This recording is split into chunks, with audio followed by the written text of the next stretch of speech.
Okay my dear students, तो कैसे हैं आप लोग? होपफुली बहुत अच्छे होंगे।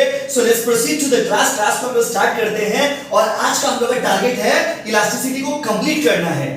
क्योंकि आप देख पा रहे होंगे, आपको याद आता होगा ये जगह बहुत पुराना आपको लगता होगा। आज हम लोग कोचिंग से क्लास रिकॉर्ड कर रहे हैं, तो चलिए स्टार्ट करते हैं और जल्दी हम लोग कोचिंग में भी क्लास स्टार्ट करेंगे। तो देखिए हम लोग क्लास को स्टार्ट करते हैं। लास्ट क्लास में हम लोग इलास्टिसिटी पढ़े थे कि इलास्टिसिटी क्या होता है, इलास्टिसिटी किसे कहते हैं, इलास्टिसिटी का मतलब क्या है। तो मैंने आपको पढ़ाया था कि जब प्राइस बढ़ता है तो डिमांड घटता है, और जब प्राइस घटता है तो डिमांड बढ़ता है। लेकिन कितना परसेंटेज, इस परसेंटेज चेंज का स्टडी हम लोग इलास्टिसिटी में करेंगे। और आज का जो हम लोग का टॉपिक है, आपको याद होगा कि इलास्टिसिटी में मैंने आपको पढ़ाया था कि तीन तरह की इलास्टिसिटी होते हैं। पीक याद है? पीक सर, पीक मतलब बताइए ना। पी मतलब प्राइस इलास्टिसिटी, आई मतलब इनकम इलास्टिसिटी, और सी मतलब क्रॉस इलास्टिसिटी।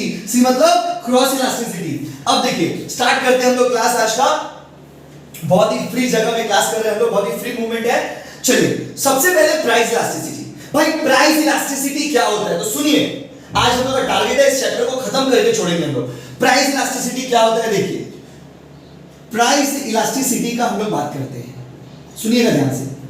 देखिए price elasticity shows how much percentage change will take place in the demand due to changing price of the commodity। मतलब किसी भी सामान के प्राइस में चेंज होने से डिमांड में कितना परसेंटेज चेंज होगा, इस रिलेशन को हम लोग प्राइस इलास्टिसिटी कहते हैं। मैं एक बार नोट्स में जो लिखा हुआ है पढ़ के सुनाता हूं कि it shows percentage change in quantity demanded of a commodity due to percentage change in the price of that particular commodity. मतलब किसी भी प्रोडक्ट के डिमांड में कितना परसेंटेज चेंज होता है due to change in its price. क्या लिखती है सर? देखिए इसको कैसे पढ़ते हैं। परसेंटेज, सिंघाड़ा का जो शेप देख रहे हैं ना आप, ये सिंघाड़ा नहीं है दोस्त, ये क्या है? ये है डेल्टा मतलब चेंज। तो परसेंटेज चेंज इन क्यू मतलब क्या? क्यू मतलब क्वांटिटी, तो percentage change in quantity due to percentage change in price. मतलब price elasticity shows the relation between percentage change in quantity demanded and percentage change in price। तो quantity demanded और price का जो relation है, उस relation को हम लोग प्राइस इलास्टिसिटी में पढ़ते हैं। और नोट्स में लिखा हुआ है कि it shows percentage change in quantity demanded due to percentage change in price. मतलब प्राइस में चेंज होने से डिमांड में कितना परसेंटेज चेंज होगा, उस चेंज को हम लोग क्या बोलेंगे बाबू? Price elasticity. अच्छा, प्राइस इलास्टिसिटी से ना सम्स आता है जो हम आपको आज भेजे थे। 2016 में सम्स आया है, 2017 में भी सम्स आया है, और जहां तक हमको याद आ रहा है 2019 में भी सम्स आया है। लेकिन हम लोग 2016-17 का सम्स आपको आज बना के सिखाएंगे, और 19 वाला आपको क्लास के बाद बनाने के लिए देंगे, आप हमको बना करके भेजोगे।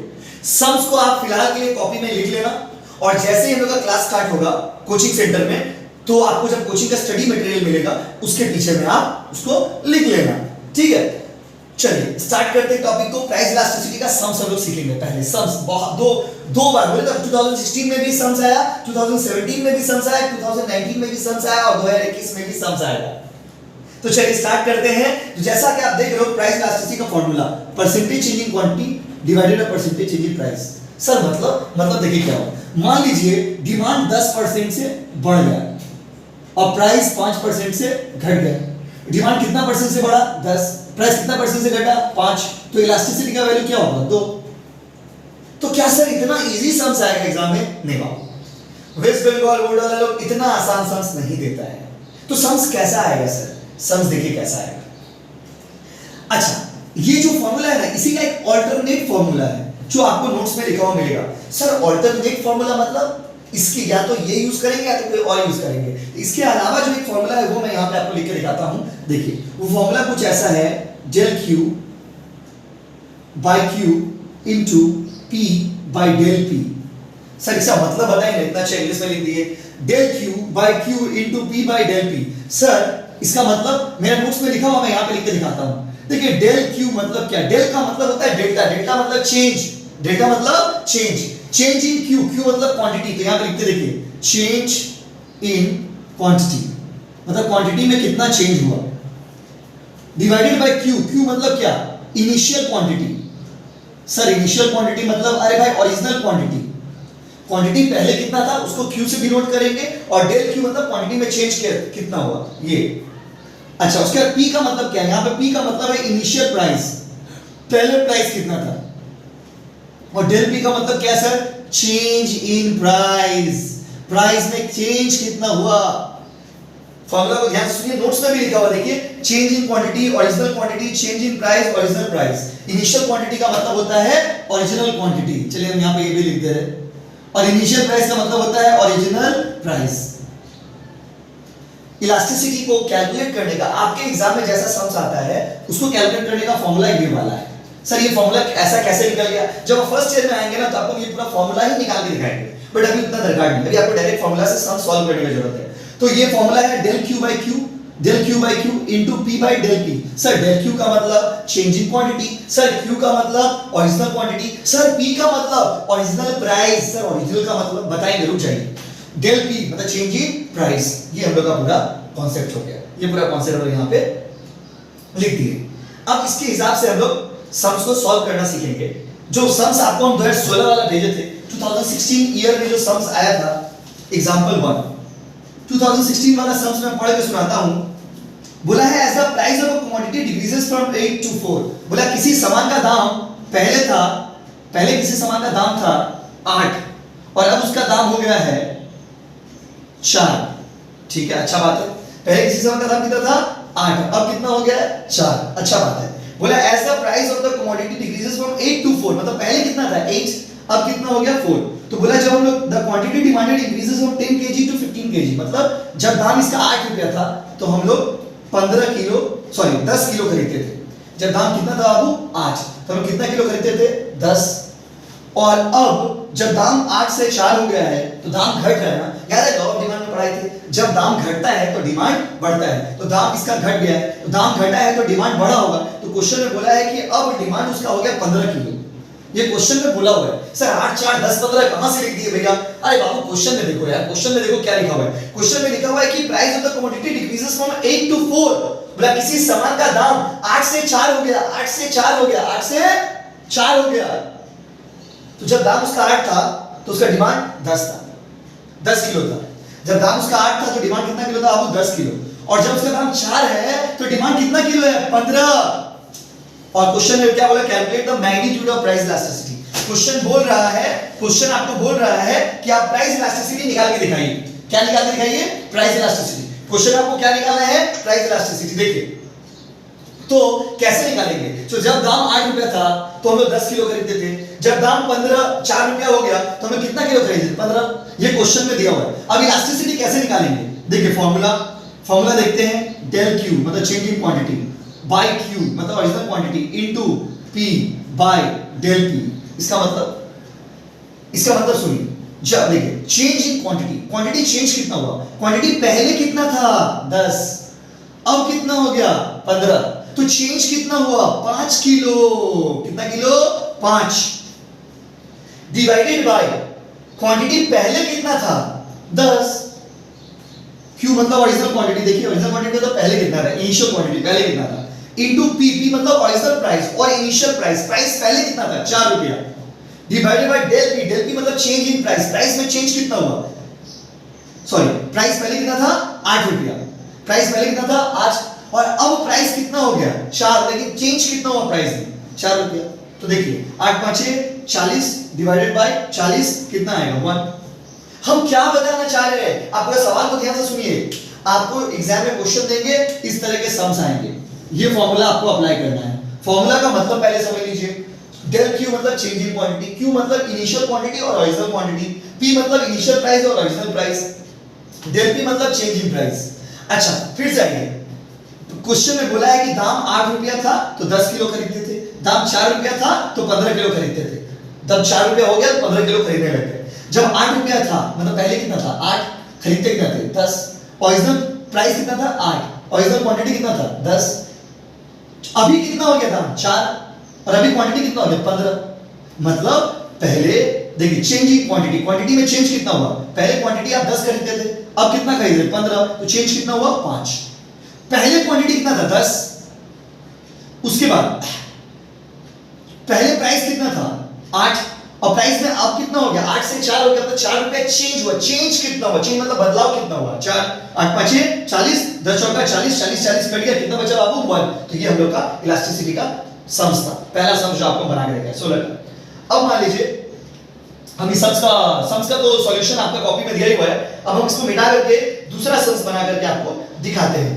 दूसरा सम्स आप लोगों के लिए बना करके हम दिखाते हैं कि आपको सुविधा होगा। चलिए क्वेश्चन नंबर ये क्वेश्चन जो आपको बना के दिखाएंगे 2015 में आया था, ठीक है। अब हम 2016 का सम्स बनाएंगे, इससे आपको थोड़ा एक आइडिया क्लियर हो जाएगा कि कैसे सम्स बनना है। चलिए 16 का सम्स पढ़िए बाबा, 16 का सम्स पढ़िए। चलिए 16 क्वांटिटी इंक्रीजेस फ्रॉम 6 टू 9, बोला प्राइस किसी सामान का पहले था 6 और अभी प्राइस हो गया है 9।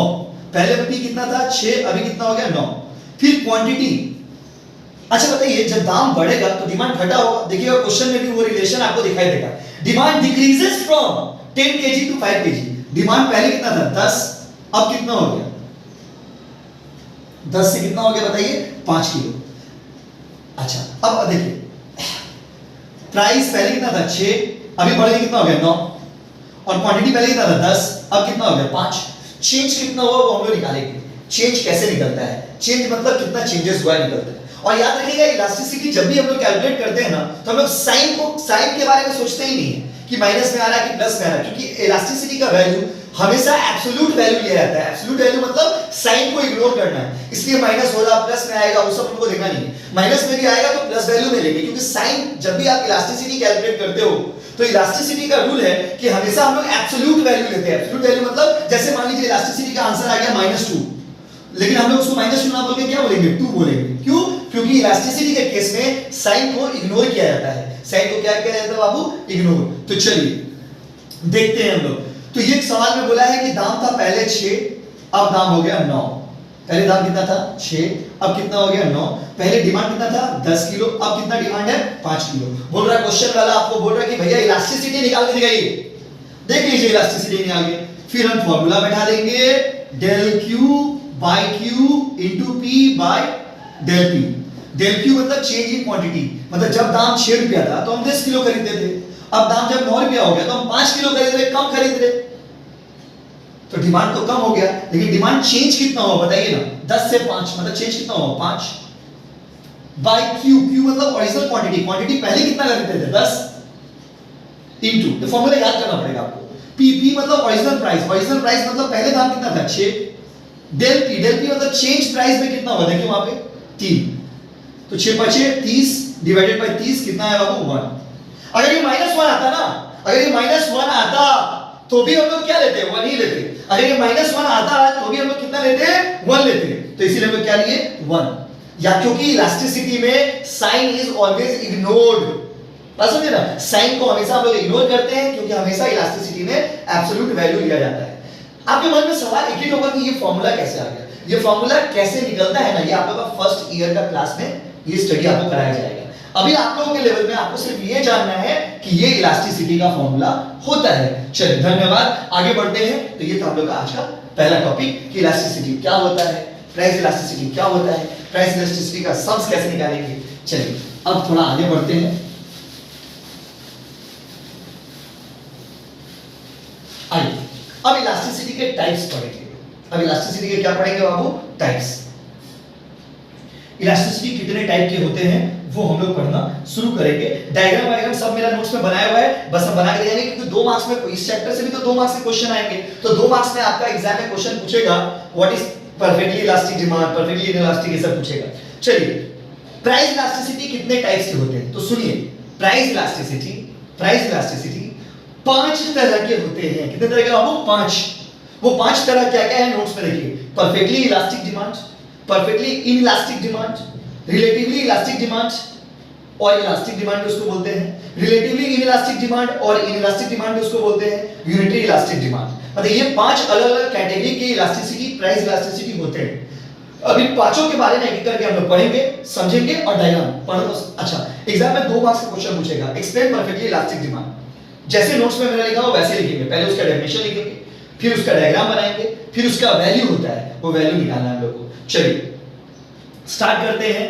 पहला टॉपिक है परफेक्टली इलास्टिक डिमांड। जैसे नाम से देखिए टॉपिक का नाम ध्यान से सुनिएगा, परफेक्टली इलास्टिक डिमांड। इसका मतलब क्या हुआ भाई? पहले नाम का ऑपरेशन। परफेक्टली मतलब कंप्लीटली,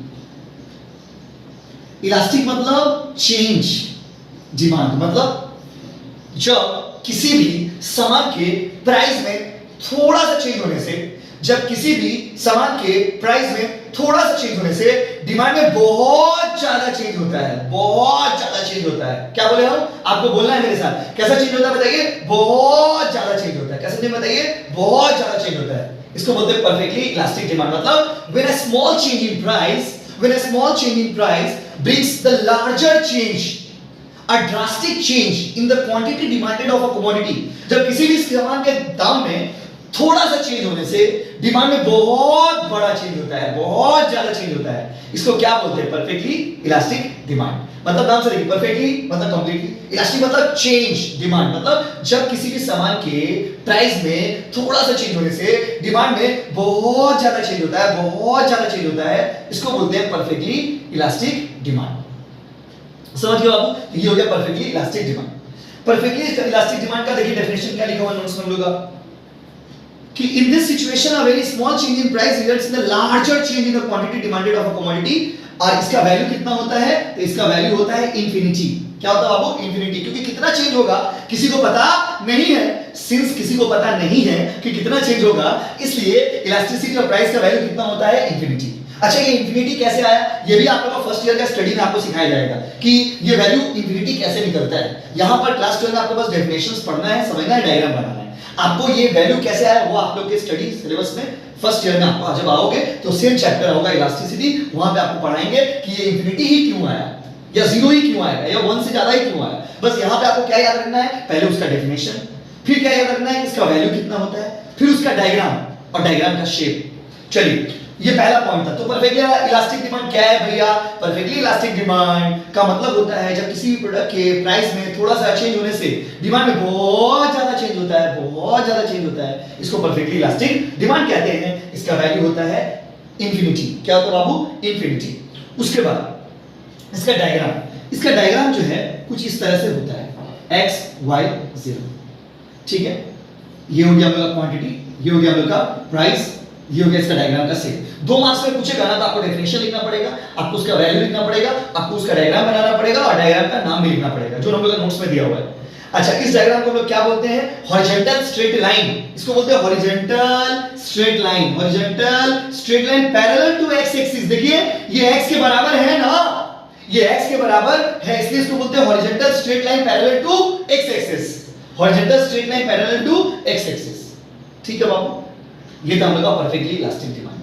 अब आइए दूसरा, देखिए the above diagram is horizontal straight line parallel to X axis. तो क्या क्या बात पढ़े हम लोग? परफेक्टली इलास्टिक डिमांड एक ऐसा सिचुएशन है जब प्राइस में थोड़ा सा चेंज होने से डिमांड में बहुत ज्यादा चेंज होता है। इसको परफेक्टली इलास्टिक डिमांड बोलते हैं। परफेक्टली इलास्टिक डिमांड का वैल्यू कितना होता है? इंफिनिटी।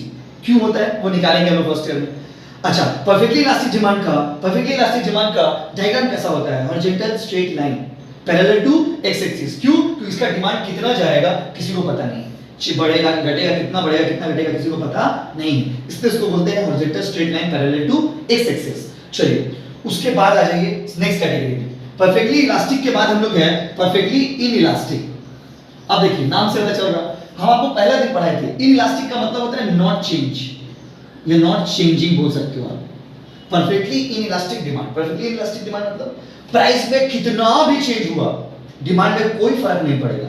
आप कितना भी बढ़ा दीजिए, आप कितना भी बढ़ा दीजिए दाम को, आप कितना भी घटा दीजिए दाम को, डिमांड में कोई प्रभाव नहीं पड़ेगा। ऐसा कौन सा सामान में होता है पता है आपको?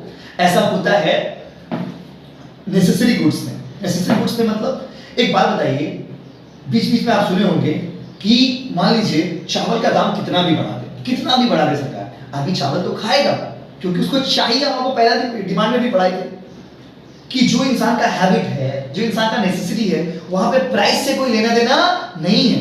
प्राइस कितना भी आप बढ़ा दो ना यार, कोई फर्क नहीं पड़ता, तो बढ़ाते जाइए प्राइस, बढ़ा दीजिए प्राइस। परफेक्टली इनइलास्टिक डिमांड एक ऐसा सिचुएशन है, परफेक्टली इनइलास्टिक डिमांड एक ऐसा सिचुएशन है जो कहता है कि प्राइस में कितना भी चेंज हो, demand does not respond at all. मतलब whatever be the change in price, price में जितना भी चेंज क्यों ना हो, डिमांड में कोई चेंज नहीं आएगा, डिमांड चेंज ही नहीं होगा। क्यों? क्योंकि एक बात बताइए, जो चीज आपको खाना है आप खाएंगे ना दोस्त। अगर हमको शराब पीना है तो हम शराब पिएंगे, आप दाम बढ़ा के दिखा दीजिए, बढ़ाइए ना दाम, कोई फर्क नहीं पड़ता।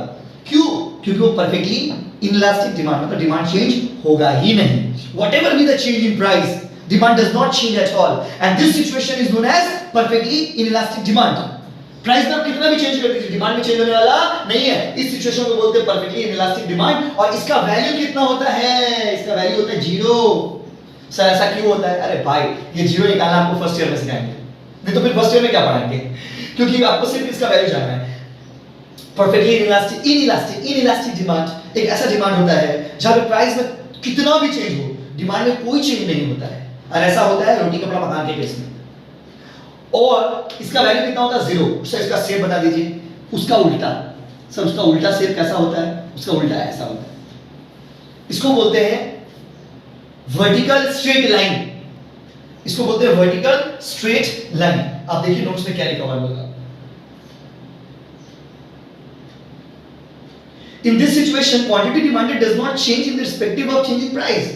इसका वैल्यू कितना? 0। इसका डायग्राम कैसा? देखिए, the above diagram is vertical straight line. तो आपको 2 मार्क्स में डायग्राम बनाना कंपलसरी है, वैल्यू बैठाना कंपलसरी है। अगर देखिए वैल्यू, डेफिनेशन, डायग्राम और डायग्राम का नाम, इसमें से एक भी चीज अगर आपका डेफिनेशन में मिसिंग रहेगा तो टीचर कभी भी आपको 2 में 2 मार्क्स नहीं देंगे, ये बोर्ड का रूल है। अब आ जाइए तीसरा नंबर, रिलेटिवली इलास्टिक डिमांड। तीसरा सुनिएगा बाबू, रिलेटिवली इलास्टिक डिमांड। ध्यान से सुनिएगा दोस्त, रिलेटिवली इलास्टिक डिमांड। अच्छा, रिलेटिवली इलास्टिक डिमांड का मतलब क्या होता है? सुनिए, रिलेटिवली इलास्टिक डिमांड का मतलब होता है, देखिए रिलेटिवली मतलब कंपैरेटिवली, इलास्टिक मतलब चेंज, डिमांड मतलब जब प्राइस में जितना चेंज होता हो उससे ज्यादा, प्राइस में जितना चेंज होता हो जब उससे ज्यादा डिमांड में चेंज होता है, उसको बोलते हैं रिलेटिवली इलास्टिक डिमांड। नाम से पता चला, रिलेटिवली मतलब उसके कंपैरिजन में प्राइस में जितना भी चेंज होगा जब उससे ज्यादा चेंज डिमांड में होता है, इसको कहते हैं रिलेटिवली इलास्टिक डिमांड। जैसे कि एग्जांपल दे दें, मान लीजिए प्राइस में ये जो फॉर्मूला भी हम लोग लिखे थे, percentage change in quantity by percentage change in price, पहले लिखे थे ना फॉर्मूला। मान लीजिए प्राइस में चेंज हुआ 5% और डिमांड में उससे ज्यादा चेंज होगा, ज्यादा मतलब 6% या 7% या 8%, तो मान लीजिए डिमांड में चेंज हुआ 6%। तो बताइए 6 को 5 से डिवाइड करेंगे तो जो भी वैल्यू आएगा वो क्या आएगा? वो हमेशा ही 1 से ज्यादा आएगा। ये मेरे हिसाब से आपका कितना आना चाहिए बताइए? 6 को जब आप 5 से डिवाइड करोगे, 6 को आप जब 5 से डिवाइड करोगे तो मेरे हिसाब से 1.25 समथिंग आना चाहिए। तो ये आपका 1.25 समथिंग आएगा अप्रॉक्सीमेट, करके देख लेना कैलकुलेशन। जितना भी आएगा ना दोस्त 1 से ज्यादा आएगा, इतना आप समझ लीजिए। जितना भी आपका आएगा वो किससे आएगा? 1.20 समथिंग आएगा, वो 1 से ज्यादा ही आएगा, कम नहीं आएगा। मतलब रिलेटिवली इलास्टिक डिमांड एक ऐसा सिचुएशन है जब प्राइस में थोड़ा सा चेंज हो या प्राइस में जितना भी चेंज हो डिमांड उससे ज्यादा चेंज होगा। मतलब प्राइस 5% तो डिमांड 7%, प्राइस 10% तो डिमांड 11% या 12% या 13%। जब डिमांड में चेंज प्राइस के कंपैरिजन में ज्यादा होता है, इस सिचुएशन को बोलते हैं रिलेटिवली इलास्टिक डिमांड। और इसका वैल्यू हमेशा कितना आएगा? 1 से ज्यादा आएगा। क्यों? क्योंकि देख लीजिए यहां पे करके ही दिखा दिए। फार्मूला क्या था? Change in quantity by change in price. तो हम क्या बोले अभी कि क्वांटिटी में जितना भी चेंज होगा वो प्राइस से ज्यादा होगा। तो अगर मान लीजिए प्राइस 5% से चेंज होता है तो डिमांड 6 होगा या 7 होगा या 8 होगा या 10 होगा, मतलब उससे ज्यादा चेंज होगा। तो जब भी ज्यादा चेंज होगा, और आपको इतना मैथ्स तो आपको भी आता है कि अगर ऊपर वाला नंबर ज्यादा होगा तो हमेशा वैल्यू क्या आएगा? 1 से ज्यादा ही आएगा। तो इसलिए इलास्टिक रिलेटिवली इलास्टिक डिमांड का जो वैल्यू होता है वो ग्रेटर देन 1 होता है। ग्रेटर देन 1 मतलब 1 से ज्यादा। इसका वैल्यू जब भी आप कैलकुलेट करेंगे ना, मैथमेटिकली कैलकुलेशन सिखाएंगे आपको फर्स्ट ईयर में, जब भी आप इसका कैलकुलेशन करेंगे तो इसका वैल्यू हमेशा क्या आएगा? 1 से ज्यादा, 1 से ज्यादा। तो हमने क्या क्या कहा? रिलेटिवली इलास्टिक डिमांड एक ऐसा सिचुएशन है जब प्राइस में जितना भी चेंज हो डिमांड उससे ज्यादा चेंज होगा, उससे ज्यादा। रिलेटिवली मतलब कंपैरेटिवली ज्यादा चेंज होगा। मतलब अगर उसमें 5% चेंज हो रहा है तो इसमें 6% चेंज होगा, उसमें 7 हो रहा है तो इसमें 8 होगा, उसमें 8 हो रहा है तो इसमें 9 होगा। तो जब प्राइस के कंपैरिजन में डिमांड थोड़ा ज्यादा चेंज हो, इसको बोलते हैं रिलेटिवली इलास्टिक डिमांड, और इसका वैल्यू हमेशा एक से ज्यादा होगा। तो सर इसका डायग्राम कैसा होगा? अब देखिए इसका डायग्राम आपको हम बना करके दिखाते हैं कि इसका डायग्राम कैसा बनने वाला है। देखिए x y 0 क्वांटिटी और प्राइस। मान लीजिए किसी सामान का दाम था इतना तो डिमांड था इतना, तो हम इसको मिला दिए, मिलन हो गया बाबू। अब मान लीजिए प्राइस में चेंज हुआ, मतलब मान लीजिए प्राइस घट गया, प्राइस घटा इतना से P1, प्राइस घटा इतना से, तो हम अभी क्या बोले? प्राइस जितना भी घटेगा डिमांड उससे ज्यादा बढ़ेगा, मतलब प्राइस में जितना भी चेंज होगा डिमांड उससे ज्यादा चेंज होगा। और लॉ ऑफ डिमांड में तो आप पढ़े थे, प्राइस घटता है तो डिमांड बढ़ता है। तो देखिए मान लीजिए पहले दाम इतना था तो हम इतना किलो खरीदते थे, अब दाम घट के इतना हो गया तो डिमांड बढ़ेगा, लेकिन डिमांड कितना बढ़ेगा? जितना में प्राइस जितना से घटा है डिमांड उससे ज्यादा बढ़ेगा। तो अगर मान लीजिए दोनों का डिफरेंस 5 होगा तो इसका डिफरेंस आप कितना लेंगे? मान लीजिए थोड़ा बड़ा लेते हैं Q1। अब इसको मिलाएंगे, अब देखिए इसका शेप कैसा होगा, ये हो गया इसका शेप। इस शेप को क्या बोलेंगे? इस शेप को बोलते हैं downward sloping but flatter, downward sloping but flatter. ये क्या बाबू? डाउनवर्ड स्लोपिंग है, लेकिन ये कैसा है बोलिए तो फ्लैटर है। देखिए क्या लिखा हुआ है, in this situation percentage change in quantity demand is more than percentage change in price, मतलब जितना प्राइस में चेंज होगा डिमांड उससे ज्यादा चेंज होगा। इसका वैल्यू हमेशा एक से ज्यादा होता है। इसका डायग्राम बना के आपको दिखा दिए कि पहले प्राइस इतना था तो क्वांटिटी इतना था, प्राइस घट के इतना हो गया, तो प्राइस जितना से घटा डिमांड उससे ज्यादा बढ़ा। देखिए दोनों का डिफरेंस ज्यादा है, इसके तुलना में ज्यादा डिफरेंस है, तो इसलिए इसका शेप डायग्राम कैसा बनता है? इसको बोलते हैं डाउनवर्ड स्लोपिंग बट फ्लैटर। देखिए लिखा होगा the above diagram is downward sloping but flatter. अब आइए पॉइंट नंबर 4 में, relatively inelastic demand. Inelastic demand, relatively inelastic demand. अब आप समझ गए होंगे, यहां पे कंपैरेटिवली कम चेंज होगा, वहां पे ज्यादा चेंज होगा, रिलेटिवली इलास्टिक था वो, और ये क्या है? Relatively inelastic. इसलिए हम आपको बोले थे डिमांड चैप्टर अच्छे से पढ़ना, क्योंकि ये चैप्टर बहुत ही कॉम्प्लिकेटेड चैप्टर है, इसलिए टीचर लोग ये चैप्टर पढ़ाना ही नहीं चाहते, क्योंकि उनको लगता है कि बच्चा नहीं समझेगा, बट ऐसा कुछ नहीं है इसमें। अगर ध्यान देंगे तो समझ आएगा आपको, बहुत ही इजी चैप्टर है, लेकिन डायग्राम ज्यादा है इसमें। रिलेटिवली इनइलास्टिक डिमांड, रिलेटिवली मतलब क्या होता है? कंपैरेटिवली। इनइलास्टिक मतलब क्या?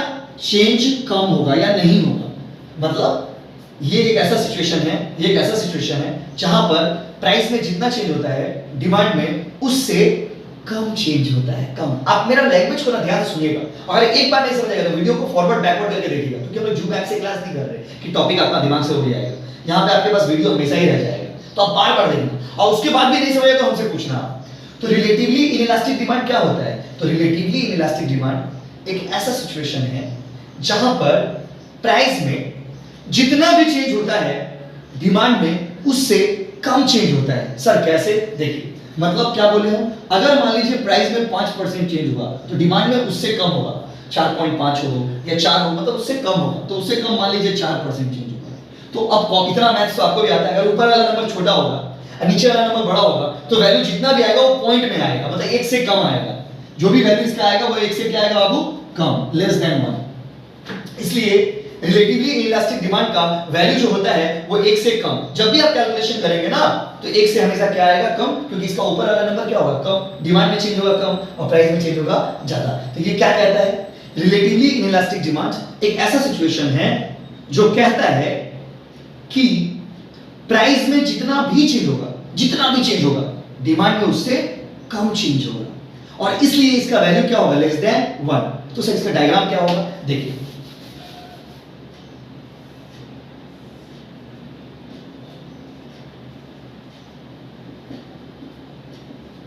मान लीजिए प्राइस था पहले इतना और क्वांटिटी था पहले इतना, दोनों का मिलन कर दिए। अब मान लीजिए प्राइस बढ़ा देते इस पे, मान लीजिए प्राइस बढ़ गया, प्राइस मान लीजिए इतना से बढ़ गया P1, प्राइस मान लीजिए इतना से बढ़ गया, तो प्राइस बढ़ने से तो डिमांड घटेगा, डिमांड घटेगा मतलब पीछे, लेकिन डिमांड में चेंज होगा वो क्या होगा? ज्यादा होगा कम? कम, मतलब जितना इन दोनों का डिफरेंस होगा, इन दोनों का डिफरेंस उससे क्या होगा? कम। तो अब देखिए डायग्राम कैसा बनेगा, और इन दोनों को मिलाएंगे। सर ये भी तो डाउनवर्ड स्लोपिंग हो गया। यस एब्सोल्युटली करेक्ट, ये भी डाउनवर्ड स्लोपिंग हो गया दोस्त, लेकिन इसको बोलते हैं downward sloping but steeper. Steeper मतलब कि तिरछा है, वो फ्लैटर था और ये स्टीपर है, वो फ्लैटर था और ये स्टीपर है, याद करिएगा, हम पूछेंगे आपसे, वो फ्लैटर था और ये क्या है, स्टीपर। रेडी। ओके चलिए, तो ये था हम लोग का रिलेटिवली इनइलास्टिक डिमांड। तो ये भी डाउनवर्ड स्लोपिंग होता है, लेकिन क्या होता है बाबू, स्टीपर। और लास्ट टॉपिक पढ़ते हैं हम लोग, इतना तक आप रीडिंग करिएगा, फिर नेक्स्ट डे हम लोग इनकम इलास्टिसिटी और क्रॉस इलास्टिसिटी करेंगे और फिर नया चैप्टर भी स्टार्ट कर लेंगे।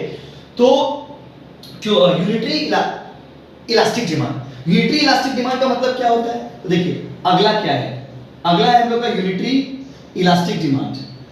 यूनिटरी इलास्टिक डिमांड का मतलब क्या होता है, यूनिटरी इलास्टिक डिमांड का मतलब होता है कि जितना प्राइस में चेंज होगा डिमांड में भी उतना ही चेंज होगा। मतलब अगर प्राइस में 5% से चेंज हुआ तो डिमांड में भी 5% से ही चेंज होगा, अगर प्राइस में 5% चेंज हुआ तो डिमांड में भी 5% से ही चेंज होगा। तो इसका वैल्यू कितना आएगा बताइए, इसका वैल्यू आएगा 1, क्योंकि ऊपर वाला नंबर भी उतना, नीचे वाला नंबर भी उतना।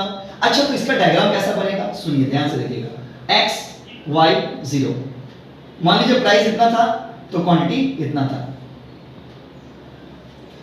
प्राइस में जितना चेंज हो, मान लीजिए प्राइस बढ़ के P1 हो गया, तो याद रखिएगा जब ये डायग्राम आप बनाइएगा कॉपी में, तो जितना इन दोनों का डिफरेंस लीजिएगा उतना ही इन दोनों का भी डिफरेंस लीजिएगा, क्योंकि प्राइस बढ़ता है तो क्वांटिटी घटता है। तो इसका जो शेप है ना वो ऐसा बनेगा, मतलब इस शेप को हम लोग बोलते हैं डाउनवर्ड स्लोपिंग, लेकिन और रेक्टेंगुलर हाइपरबोला, इसको बोला जाता है डाउनवर्ड स्लोपिंग और रेक्टेंगुलर हाइपरबोला भी बोला जाता है। देखिए क्या पढ़ते हैं, क्या लिखा हुआ है, in this situation percentage change in quantity demanded is equal to percentage change in price. ये एक ऐसा सिचुएशन है जब डिमांड में और प्राइस में बराबर चेंज होता है, डिमांड में और प्राइस में बराबर चेंज होता है, मतलब जब ये डायग्राम आप बनाइएगा तो प्राइस इतना था, क्वांटिटी इतना था, अब प्राइस बढ़ा मान लीजिए, तो अगर जब आप डायग्राम बनाइएगा पेंसिल स्केल से, तो अगर ये दोनों का डिफरेंस आप 5 लीजिएगा, तो मान लीजिए प्राइस जब बढ़ता है तो डिमांड तो घटता है, तो इन दोनों का डिफरेंस भी कितना लीजिएगा, 5 ही लीजिएगा। अगर मान लीजिए स्केल में 5 इंच लिए, 5 पॉइंट मेजर किया, तो यहाँ भी 5 पॉइंट मेजर करिएगा, ऊपर भी 5 नीचे भी 5, तो इसका शेप ऐसा बनेगा। इसलिए हम लोग का कोचिंग का कंप्यूटराइज डायग्राम में ये नहीं बना हुआ है, क्योंकि सारा डायग्राम आप हमको खुद से बना करके भेजेंगे क्लास के बाद, क्लास खत्म होगा उसका सारा डायग्राम आप खुद से बना के भेजेंगे, जहां पे दिक्कत होगा हमसे चेक कराएंगे, फिर हम लोग कंप्लीट करेंगे, क्योंकि हड़बड़ी में हम लोग को कंप्लीट करना नहीं है। तो ये जो डायग्राम हम लोग बनाए हैं, इस डायग्राम को बोलते हैं रेक्टेंगुलर हाइपरबोला। हमने क्या क्या पढ़ाया आपको, हमने पढ़ाया प्राइस इलास्टिसिटी के 5 पॉइंट है, पांचों एक बार रिवाइज करा देते हैं हम आपको शॉर्ट में। पहला है परफेक्टली इलास्टिक डिमांड, जहां प्राइस में थोड़ा सा चेंज होने से डिमांड में बहुत ज्यादा चेंज होता है, उसका वैल्यू होता है इंफिनिटी और उसका डायग्राम का शेप होता है हॉरिजॉन्टल, एकदम स्ट्रेट लाइन। उसके बाद है परफेक्टली इनइलास्टिक डिमांड, जहां प्राइस में थोड़ा चेंज होता है और डिमांड में चेंज होता ही नहीं, इसको बोलते हैं परफेक्टली इनइलास्टिक डिमांड। बात समझिए। अच्छा, रिलेटिवली इलास्टिक डिमांड, और उसका परफेक्टली इनइलास्टिक डिमांड का शेप क्या है, वर्टिकल स्ट्रेट लाइन। उसके बाद है रिलेटिवली इलास्टिक डिमांड, जहां प्राइस में जितना चेंज होगा डिमांड में उससे ज्यादा चेंज होगा, उसको रिलेटिवली इलास्टिक बोलते हैं। उसका डिमांड डायग्राम होता है डाउनवर्ड स्लोपिंग लेकिन फ्लैटर। और उसके बाद है रिलेटिवली इनइलास्टिक डिमांड, इसका डायग्राम होता है डाउनवर्ड स्लोपिंग लेकिन स्टीपर। उसके बाद है यूनिटरी इलास्टिक डिमांड, मतलब जितना प्राइस में चेंज होगा डिमांड में भी उतना ही चेंज होगा, तो इसलिए जितना प्राइस में ऊपर बढ़ रहा डिमांड भी उतना ही से घट रहा है, और इसलिए इसका शेप होगा रेक्टेंगुलर हाइपरबोला। तो इस तरह के पूरा पांचों टॉपिक हम लोग पढ़े हैं। नेक्स्ट इनकम इलास्टिसिटी और क्रॉस इलास्टिसिटी हम लोग पहले पढ़ेंगे, और फिर चैप्टर 20 है poverty, unemployment and inequality, 11 marks का चैप्टर, वो हम लोग पढ़ना स्टार्ट करेंगे। So thank you so much student. Class खत्म होने के बाद आप सबसे पहले सम्स को सॉल्यूशन करेंगे, मैं सॉल्यूशन भी उसमें दिया था, सम्स को सॉल्व करेंगे, उसके बाद फिर एक मैसेज करेंगे, मैं एक सम्स आपको भेजूंगा, वो सम सॉल्व करके भेजेंगे, फिर आप डायग्राम पांचों का हमको बना करके भेजेंगे, तब आपका छुट्टी होगा। Thank you so much.